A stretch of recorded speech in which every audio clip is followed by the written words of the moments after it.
We have three incredible women up here. People that, I know one of them, Bianca, for quite some time. Actually, Bianca was our first curator here. And, but the other two I just met. Yes.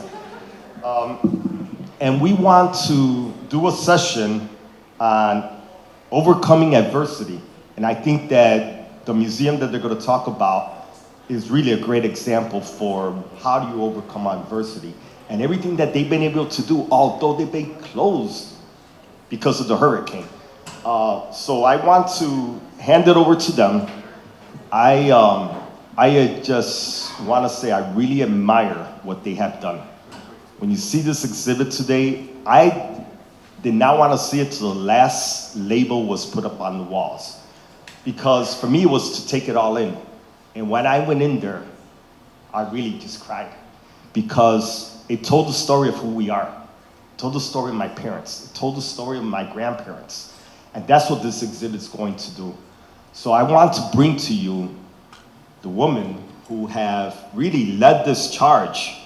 They have brought this incredible historical exhibit to the diaspora for all of you to see. Because we always hear about Oyed. We hear about Campeche. We hear about Mina Baez. But we rarely see that work in person. This is a great opportunity. Let me hand it over to Cheryl, who is the director of the Museo de Ponce.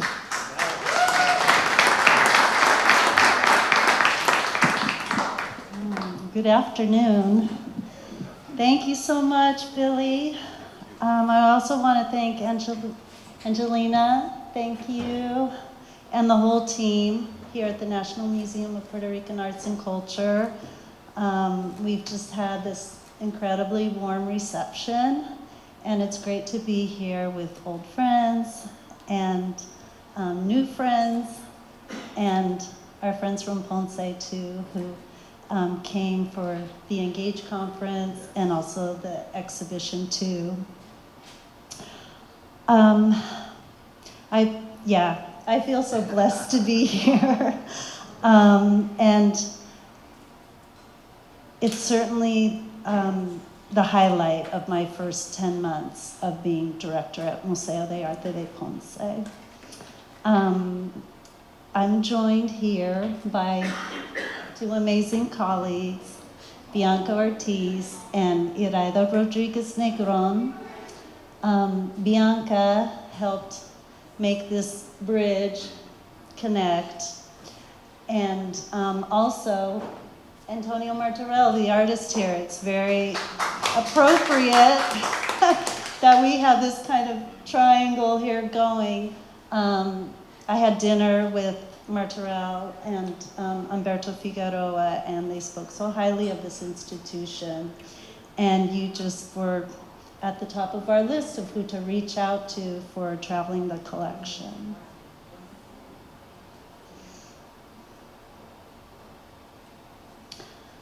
So we're gonna start back with the team here at Museo de Arte de Ponce. We're now, we have about 26 members of the staff. We lost about 30% of the staff after the earthquakes in 2020. And we're rebuilding staff and we're increasing our budget right now. And that's the team when I first started. I first moved to Ponce in 2005. And I was the chief curator there at the institution, so I've worked with about half of the staff before I became director, which is my dream job. Love it. And just going back to Hurricane Maria, I wasn't there at the time. Bianca was. And I'll have her say a few words in a moment. But what was really remarkable about Hurricane Maria was most of the damage were the trees around the perimeter of the museum. So for 7 days, we had 12 employees and volunteers working with machetes and axes to clear the brush. And after 7 days, the museum opened to the public. It became like an oasis, is what my understanding is. And it was a place where it was free, people could come, take tours of the exhibitions, they could have food, water, charge their cell phones, get ice. Our ice makers were working. What saved us was, my understanding is we were able to take out a bunch of cash before the hurricane, and that cash allowed us to buy diesel every 2 days in Penuelas.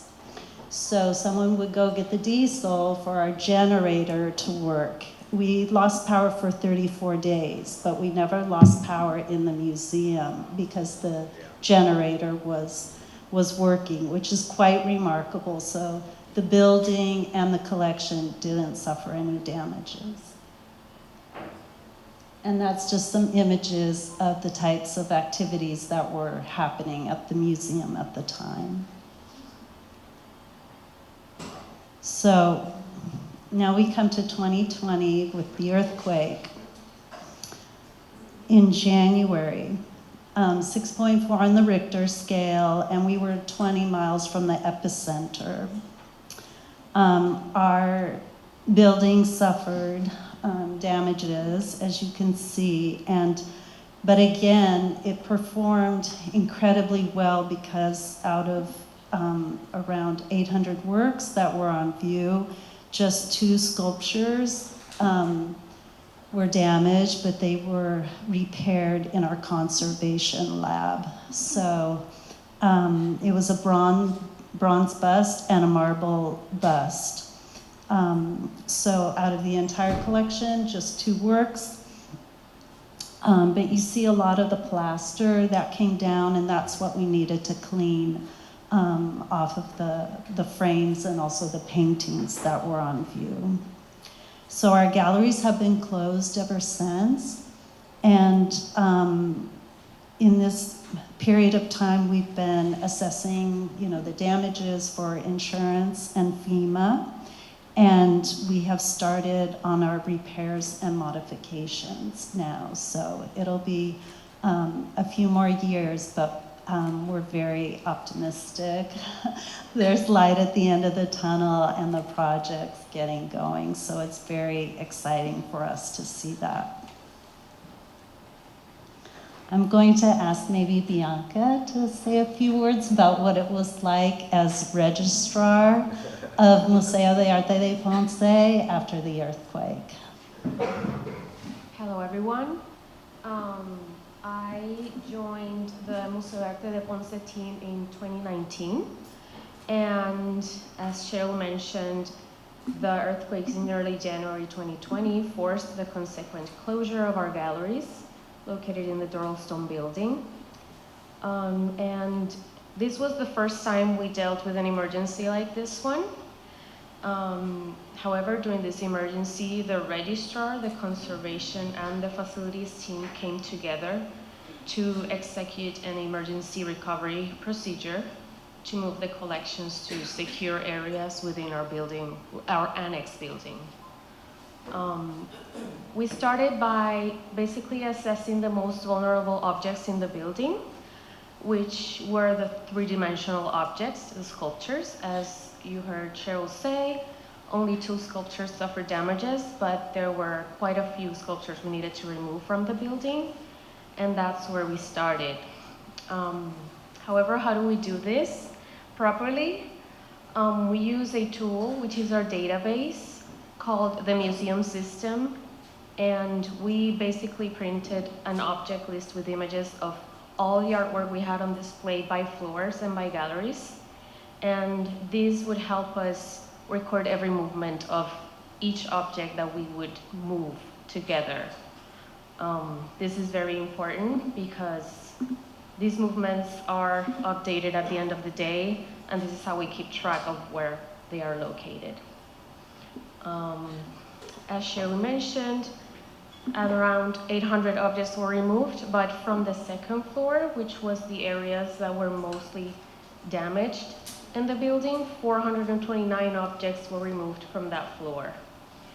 And right now, we have a main collection storage space, 3,500 square feet. So it was basically not enough space to store all the objects that were on display on the Doral building. Therefore, we had to assign 2 additional storage spaces in the annex building, and that's where we store our paintings collection that were on display in the Doral building currently. We worked with our insurance company, we did an insurance claim, and we worked along with our conservations department to be able to clean all these paintings in a period of 6 to 8 months. So all of these paintings that got some debris from the earthquake and whatnot, they all went through conservation. So as Cheryl mentioned, since we've been closed since 2020, how do people have access to our collections? There are various ways. We have eMuseum, which is the website in which you can access our collection through our museum website. We are one of the partners for the Google Arts and Culture project, in which you can also access part of our collection. And another way is lending to other museums. Right now, we have quite a few loans, which are both local and international. And we have also developed a few partnerships with local and international museums as well. In the year 2022, we have a record of around 143 artworks from our collections, which are on display in our different partnerships with Museo Arte de Puerto Rico, with National Museum of Puerto Rican Arts and Culture. We will have a partnership with the Museo de los Santos Reyes in Juana Díaz and the Museo de Arte y Diseño de Miramar, but we are also displaying a part of our collection in our annex building, which has allowed us to partially reopen our building and has also allowed us to receive groups for scheduled tours. As part of our traveling loans, we also have a few of our artworks traveling right now. We've lent to the St. Louis Art Museum, the Metropolitan Art Museum in New York, National Museum of Puerto Rican Arts and Culture.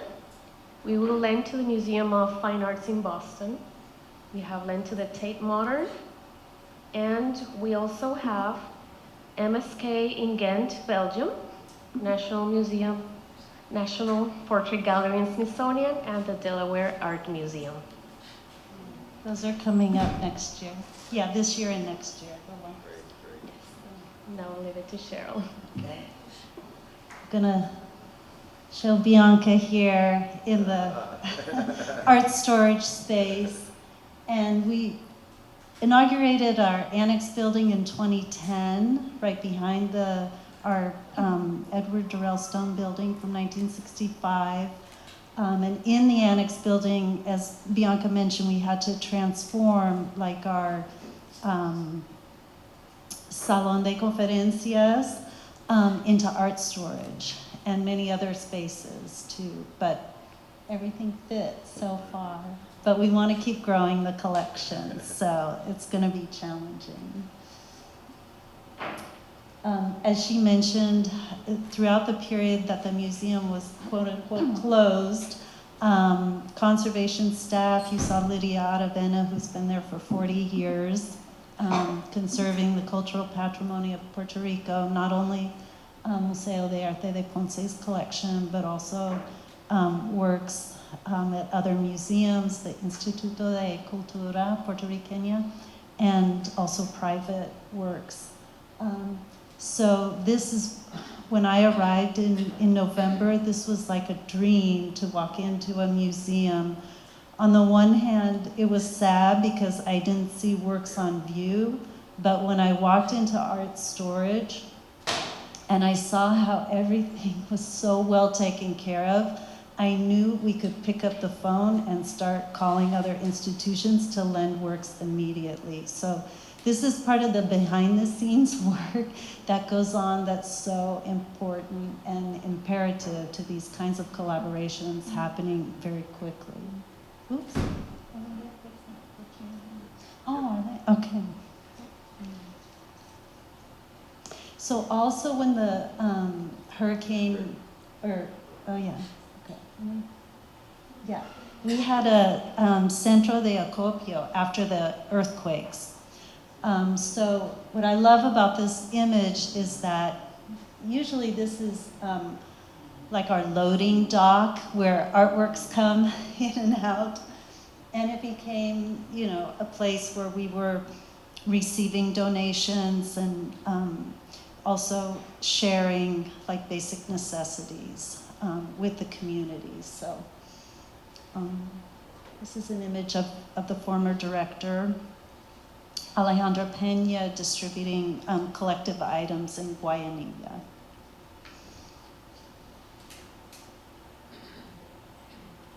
And then we started a project called El Museo Sale a la Calle.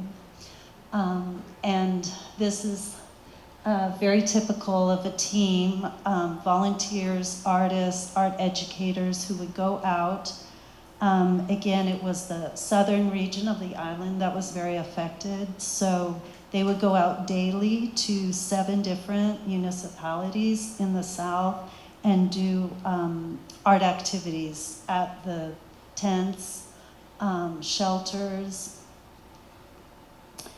And they worked with the Fundación Música y País to also bring music into the activities that were being offered. And they also worked on like strengthening mental health and emotional well-being.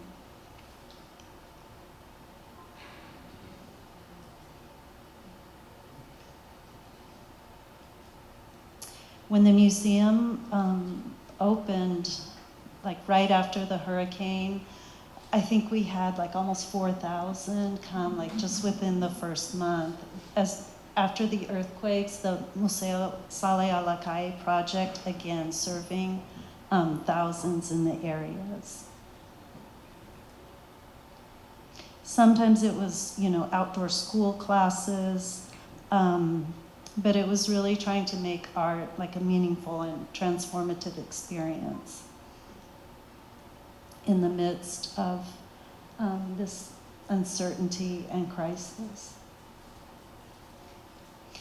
And then shortly after that, April 6th, we started our virtual programs. We had to stop the Centro de Acopio and also the Museo Sale a la Calle for a while too, when everyone was sheltering in place. So we offered daily programs through Instagram and Facebook. And during this time of community engagement and outreach, we were very proud and honored to receive the highest recognition that is given by the Institute of Museum and Library Services, which is their Medal of Honor for bringing about a change that touches the lives of individuals and helps communities thrive. And we received the National Medal from the IMLS in 2021 in recognition of our service to the community and the nation. And we just went maybe about a month ago or so to Washington, D.C. to receive it in person.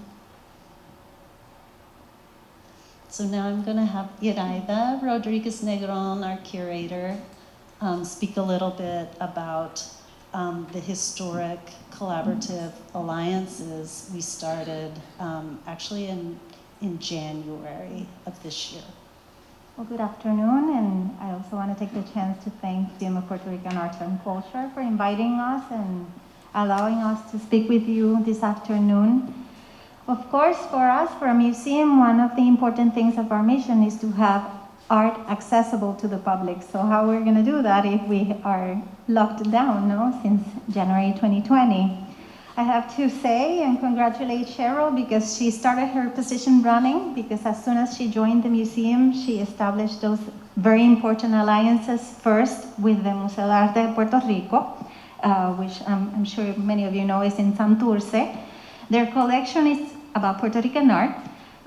So they established this alliance that will take, have a duration of 2 years, and we're going to organize 4 exhibitions presenting part of our European collection to establish this dialogue with the collections that they have in the museum. And it's been very successful. The first exhibition was about Victorian art, which is one of the most important parts of the collection. It's kind of like the crown jewel of the museum, because Luisa Ferrer was very visionary when he started collecting Victorian art in the middle of the 20th century. And among those is the great Flaming June that everyone loves and everyone recognizes. So the first exhibition was about that. The second one, as we will see, is La Edad de Oro del Arte Español, or Golden Age of Spanish art, because we also have a wonderful collection of Spanish art, and that is what's being presented in that exhibition. Here you see some images of the show. And the next 2 exhibitions will also have a similar feel. We were able, obviously, to establish this partnership with the National Museum of Puerto Rican Arts and Cultures, which has allowed us to present a selection of our Puerto Rican art collection that has not traveled as a whole. Permanent collection of the Museo de Arte de Ponce, organized especially for this show that you're going to be seeing later today. So that's very special for us. It's allowed us to look back to our Puerto Rican art collection, because the museum is renowned for its European art collection, but we have a very strong Puerto Rican art collection, and it is part of our mission to not only make it known, but also study and present it to the public. And then we also have that opportunity of presenting our Flaming June and 4 other works from our Victorian collection that are going to be shown at the Metropolitan Museum of Art starting in October. And I think that is something that it's years in the making, because I know that the idea of taking Flaming June to the Metropolitan, it was something that was thought of before, so finally it was come through. And actually, it's like I said, we're trying to make lemonade with all the lemons, and the situation that we're experiencing now. And all these partnerships are the result of that. It was just announced a couple of days ago, the partnership that we have with MADMI, the Museo de Arte y Diseño in Miramar, and they're going to show a wonderful collection of Latin American art, or part of our collection of Latin American art. There are 36 works, which are amazing. And I'm sure a lot of people don't even know that we have them. So these partnerships, we're gaining a lot from them as well, because they are allowing us to present to new audiences the treasures that we have in our collection. And we're going to continue doing that as much as we can throughout these few years, and then start working on the reinstallation of our collection in the building. With each of these partnerships, we're also rethinking kind of our diversifying our development efforts.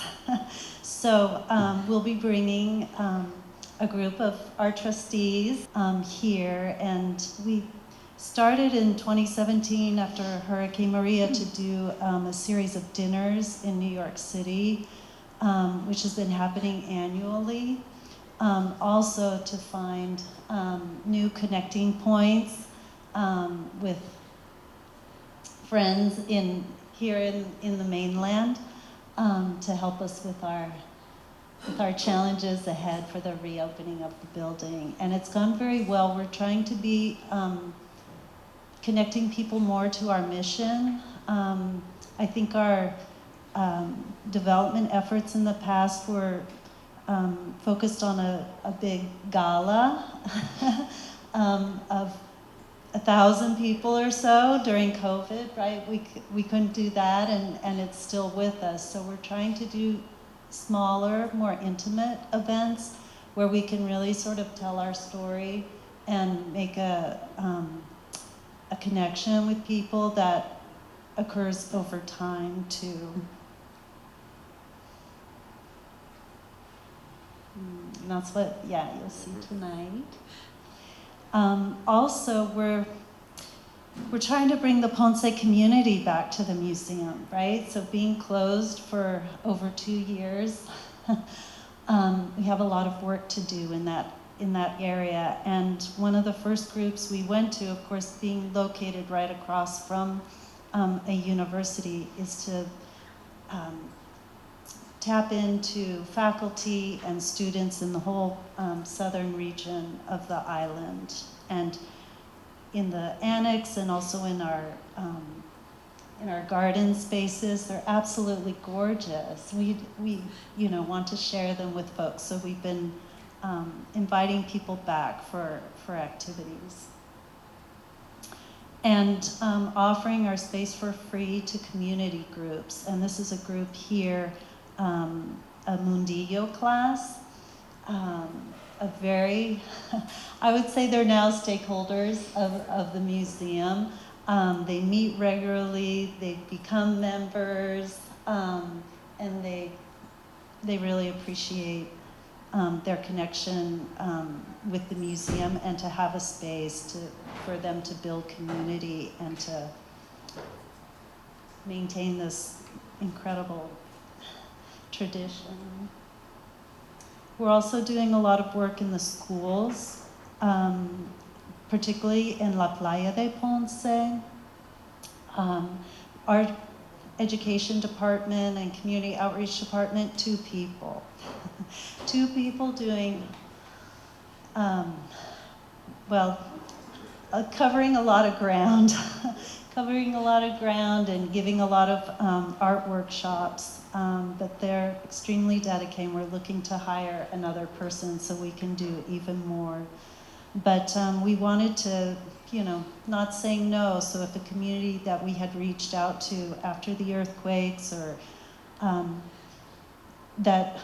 and they're calling us again, that we'd like to continue those relationships and to keep working with them and have artists do workshops with where they're at. So El Museo Sale a la Calle continues.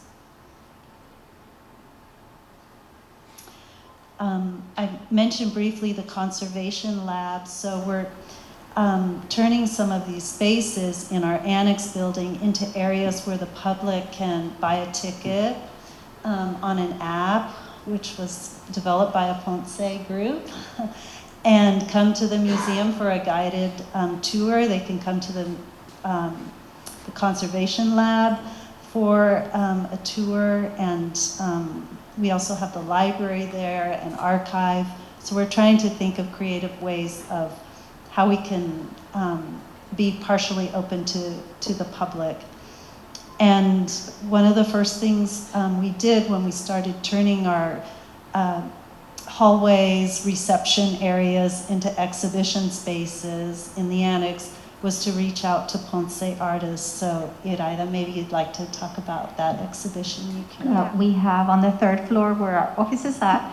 Just imagine this. This is like an 8 feet wide hallway, probably like 200, 300 feet long.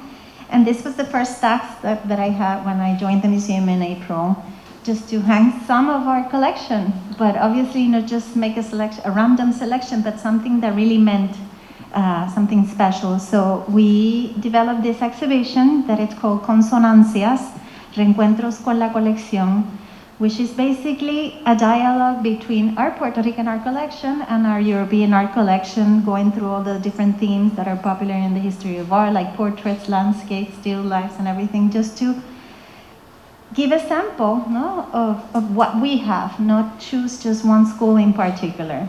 And I think that's been very well received by the public. We're very happy with the reception of it.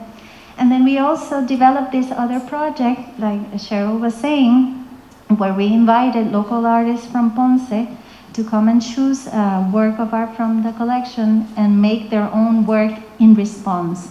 That is called Vis-a-Vis, Artistas Ponceños en Diálogos con la Colección del Museo.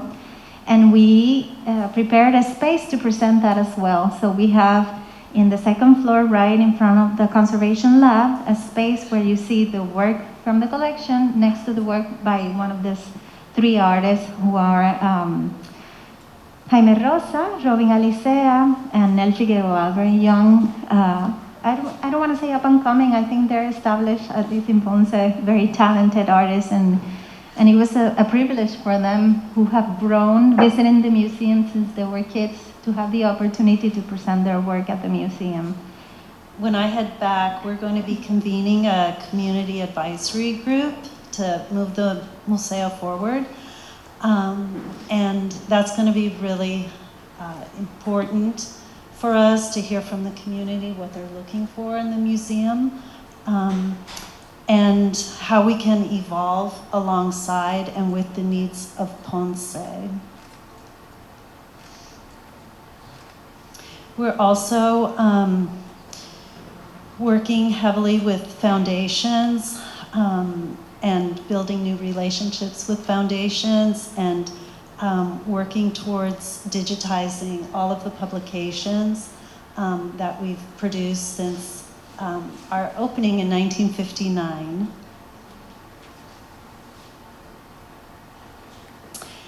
And one other thing I'd like to mention is we will be building also collaborative partnerships in the Caribbean too, so that's very important for us.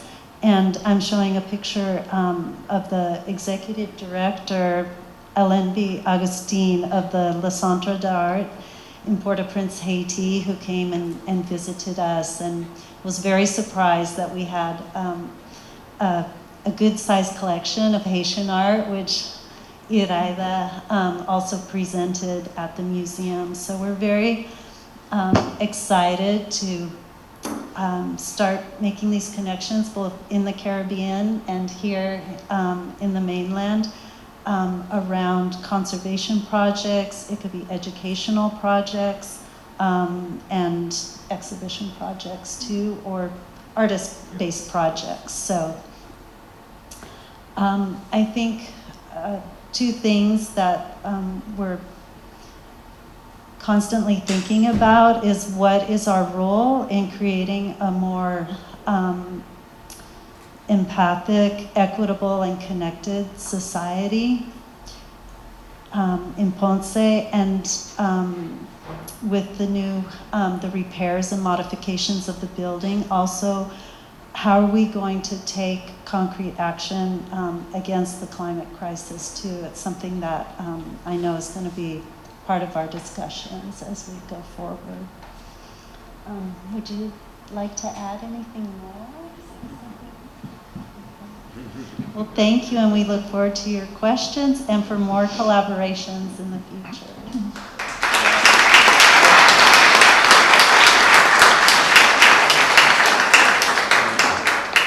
How has your daily process and the logistics of your job changed, thinking about exhibitions that are happening not in your museum? And then I think as a second part question, I think it's really interesting how these exhibitions are your collection but happening in other places and other diverse audiences that you wouldn't normally have access to. And how do you think that that could possibly change the way that we see museums and how museums interact with one another and throughout different spaces? So a two-parter. Yeah, I'll jump the first one because I joined the museum in April and this is my reality from the beginning, so it hasn't been a change. I just had to adapt to what we were doing, which I think they've been doing a very successful job of confronting this very difficult time. Your second question, we don't even have to go as far as going out of Puerto Rico. I think the alliances that we're even establishing in Puerto Rico, the alliance that we established, for instance, with the Museo Arte de Puerto Rico, that is something new that you usually don't see in Puerto Rico. Museums working side by side, and I think it's something that is establishing a new model for us of how we work, but also it's showing other institutions in the island that we can work together for the benefit of everyone. And of course, it is important to bring art to places where we usually don't see them. You know, I think this is definitely a gesture of goodwill from our museum to bring to our people here in Chicago a selection of works from our history. And I know that they're gonna be appreciated even more. I don't know if we send it somewhere else, which I'm sure they're appreciated, but I know that we're establishing something and we're setting a precedent that hopefully will change the way that museums work, and not feel so isolated in the top of the mountain for no one to reach, but actually to, like Cheryl was saying at the beginning, to build those bridges that are gonna benefit both sides. Thank you. Thank you, Anais. I wanna give credit to Anais, who's the new curator here at the National Museum of Puerto Rican Arts and Culture, who had definitely stepped up when we couldn't finish our work during this week. Like Bianca and I were a little bit under the weather. So she was able to finish everything up, and you're gonna be very pleased with what you see today. I also wanted to add that we are basically turning challenges into opportunities. With us being closed for basically 2 years, it has given us an opportunity to reorganize the collection in the spaces we have within the challenges that we're facing. However, we've always lent our collection in a yearly basis to different institutions, only that we are doing it in a bit of a higher volume, and that keeps us constantly working towards it. And that's also an opportunity to free some space of the storage challenge that we're facing right now. So we are constantly moving the collection, which is the opportunity basically. And we have part of our collection in different places for display and to be showcased to different audiences. So, yeah.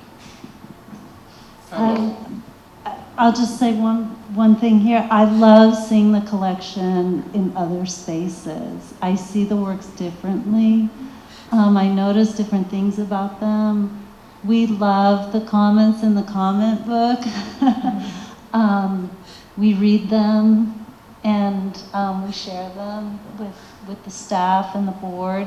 And it's just beautiful to see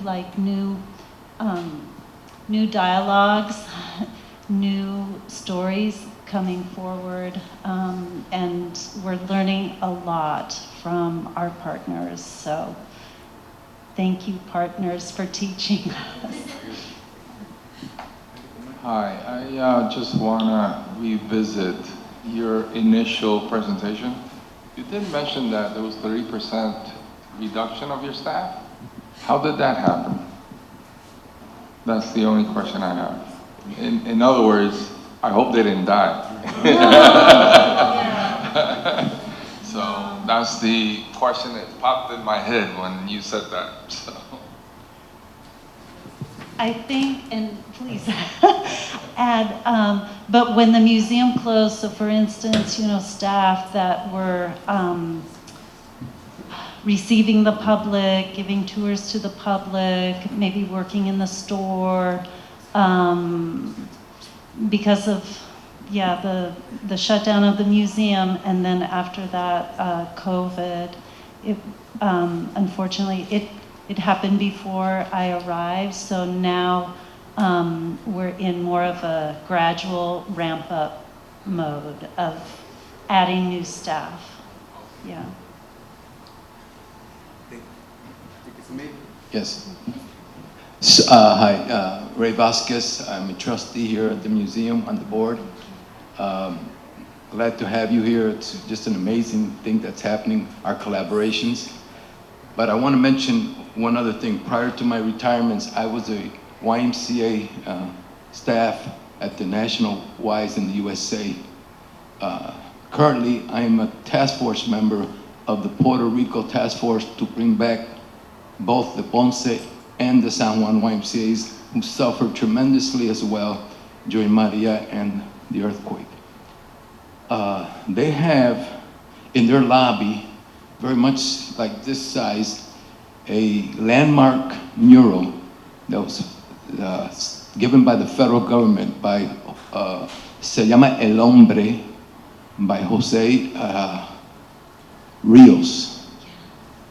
And that thing has been there for a very long time. So one of the things, and I'm glad Bianca's there as well, because I've worked with her a lot in the past, is that maybe since you are doing your outreach, one of the challenges that we have besides the building has been the restoration of this beautiful, it's angelic, it's Christ in a very different painting there. So I would love to connect with you all for the task force, and Marita Correa, who's our executive director in Ponce, and you guys are not even 2 blocks away from each other there, so it'll be a great opportunity to work together. Thank you so much. We have been receiving some requests also from the municipio to tend to some murals, other or large-scale paintings in Ponce, and you'll see that artists' work on view in Nostalgia from my island in the exhibition. So you're going to see Rafael Rios Rey, one of his paintings. We love his work, and we just need to find some grants to help pay for the conservation of these pieces. Hello, my name is Ada Lopez. I just want to congratulate you. I think the work you're doing is outstanding because Ponce seemed so far away, but now you're here, and it seems, I know that you have always done outreach with the community and with education, but now it seems like that is an integral part of your mission, that it's at the heart of your mission. And I think that's very important, and I know you recognize the support that you have in Chicago, and we look forward to a partnership. But I just wanted to highlight that Ponce was something very far in terms of perhaps class and in terms of geography. But now it's being democratized in a good sense, and it's to your credit, so thank you. Thank you.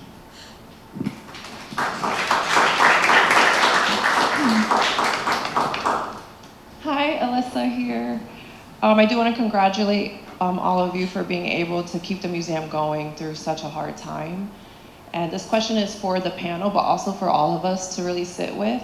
I can't help but think about the title of this panel and the word adversity, and who tends to suffer the most through adversity, especially environmental justice and climate change. So I'm curious about, as you think about growing the collection and growing the museum further in the future, what conversations or efforts are there when it comes to Black representation or lack thereof?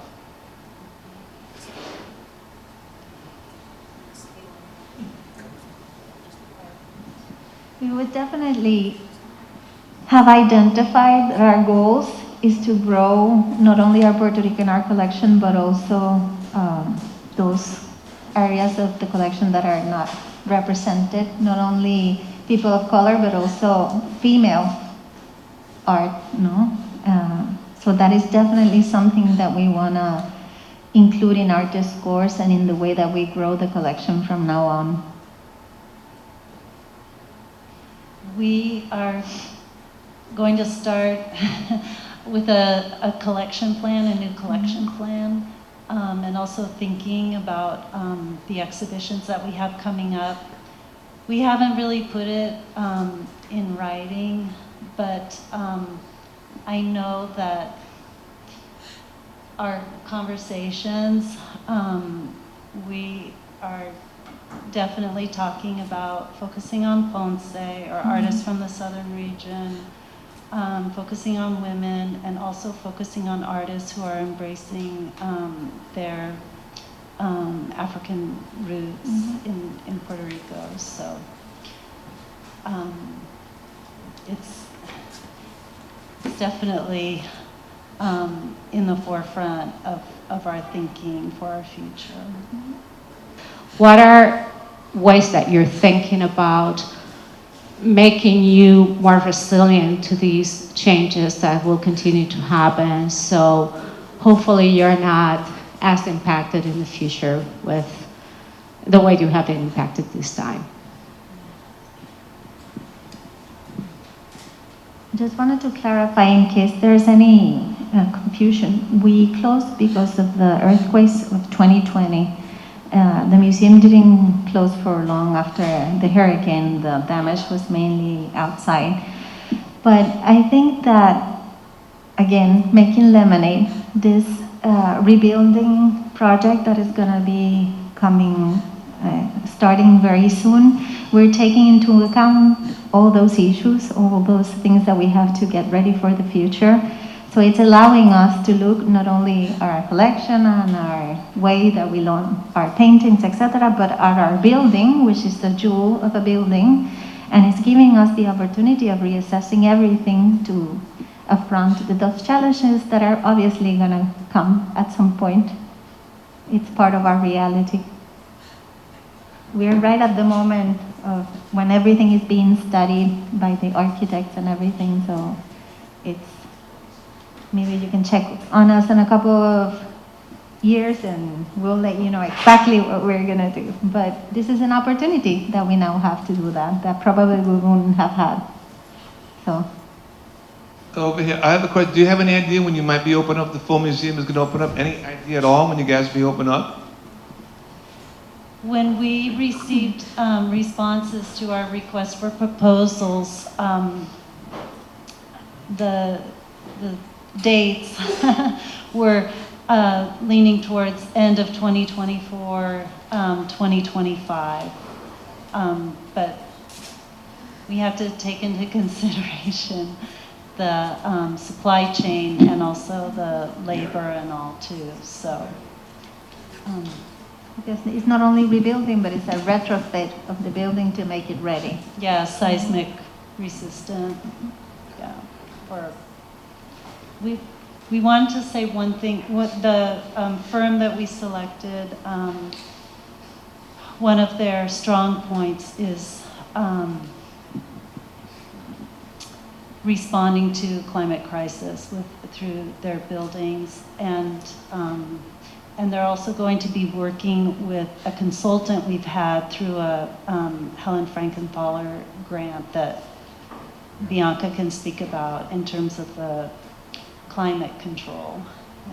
Yeah. We are working with a consultant. His name is Jeremy Linden, and we got an opportunity with the Frankenthaler Climate Initiative grant to work with him in order to basically assess the systems, the HVAC systems, in order to be able to control the climate, to preserve the collection, but also towards this climate crisis in which we can make our systems more energy efficient.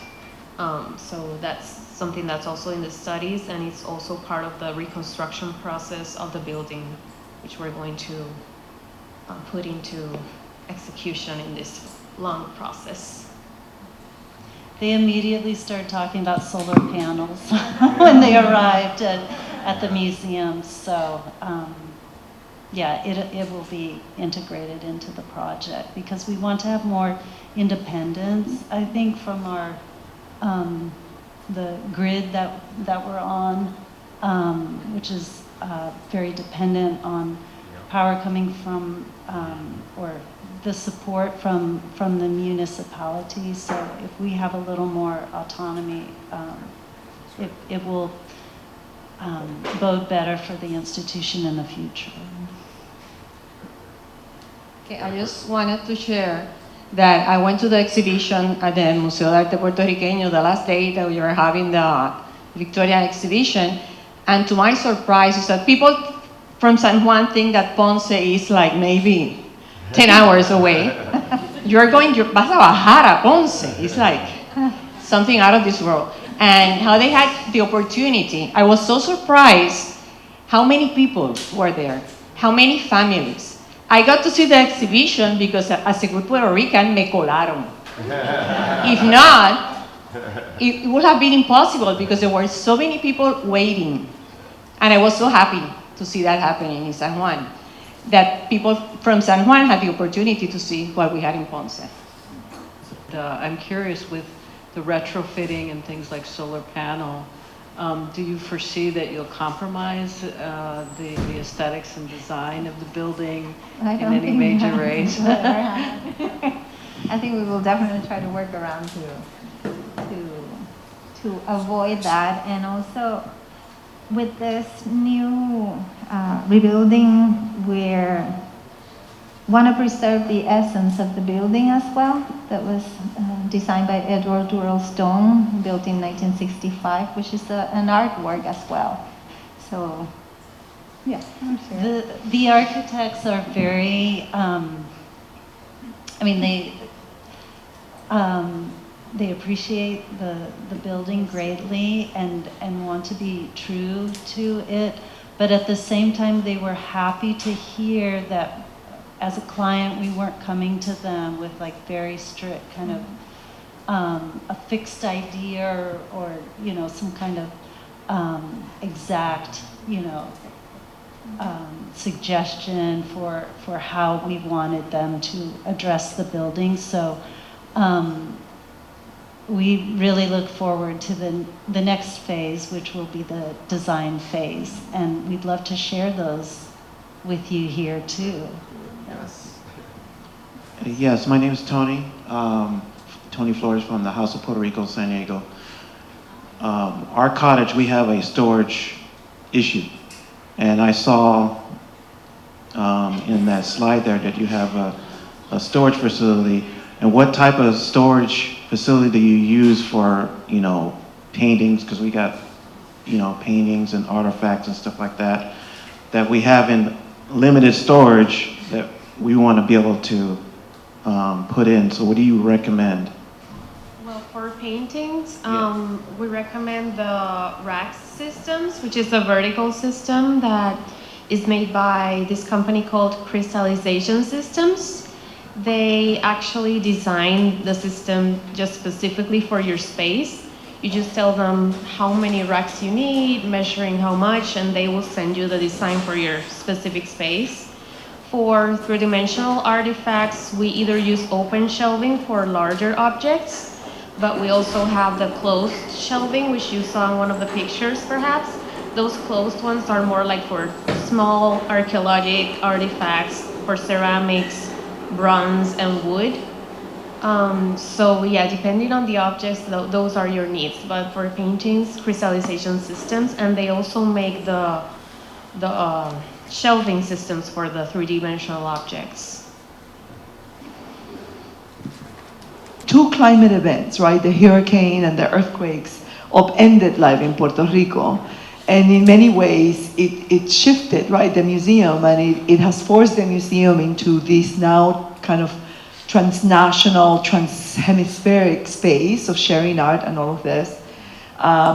Certainly the pictures that you've shared with us continue to kind of place the museum closer to the community and you know, democratizing the museum. And so I wonder if you could say, just maybe by way of closing, the significance, connecting it to this morning's Professor Lopez's comments, the significance of having these pieces of Puerto Rican art travel to Chicago, and who chose which piece came.